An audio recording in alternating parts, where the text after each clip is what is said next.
Sir, magandang gabi po. Sir, ano yung tinda mo, sir? Nilapak po. Pati nga, sir, gano'ng kalaki? Yan. Parang ang kapal. Kasi nahati ko pa sa gitna yan. Tapos, anong gagawin niyo po? Tapos nalagyan ko ng margarine. Sa gitna, Nalagyan ng margarine sa ibabaw. margarine, tapos Tapos nalagyan ng bagoong. condense.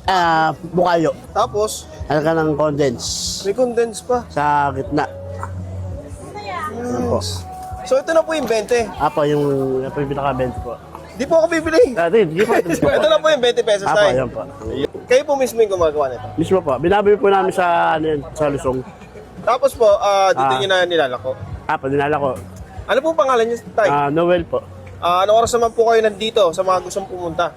Minsan alas 5, ganyan. Alas 6 na po dumarating. Hapon na po yun. Apo. So, matagal na kayong nagaganda, sir? 20 years na rin po. Grabe, dekada na, no? Apo.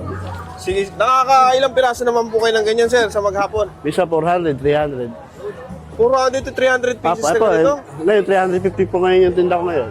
Tapos, ubos naman po ito ngayon. Pinaubos ko po yan. Okay, sige, sir, tikman ko na itong ano mo. Yep, Nilupak, tikman sir, niyo ang po. tawag dito? Nilapak po. Ayun guys, meron tayong nakita dito na nagtitinda ng nilupak. 20 pesos, pero ang kakaiba sa nilupak niya guys, meron siyang bukayo sa gitna. Oh. So, upgraded version siya.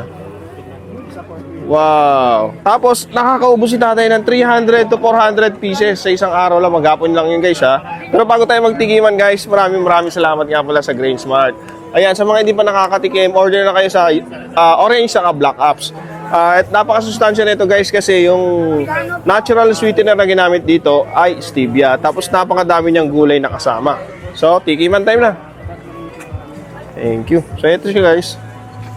Wow. Tapos meron pa pala tong condense.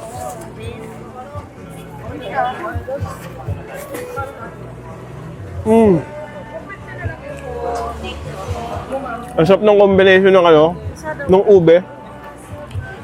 Saka nung bukayo. Ang sarap, kakaiba. Parang mas nag-upgrade talaga yung lasa niya. Sarap. Kakaiba to.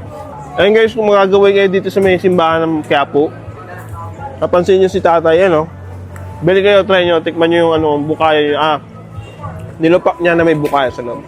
Ayun guys, maraming salamat. 20 pesos nga pala to. Isa. Ayun guys, maraming salamat. Busing na to. Wala kayo.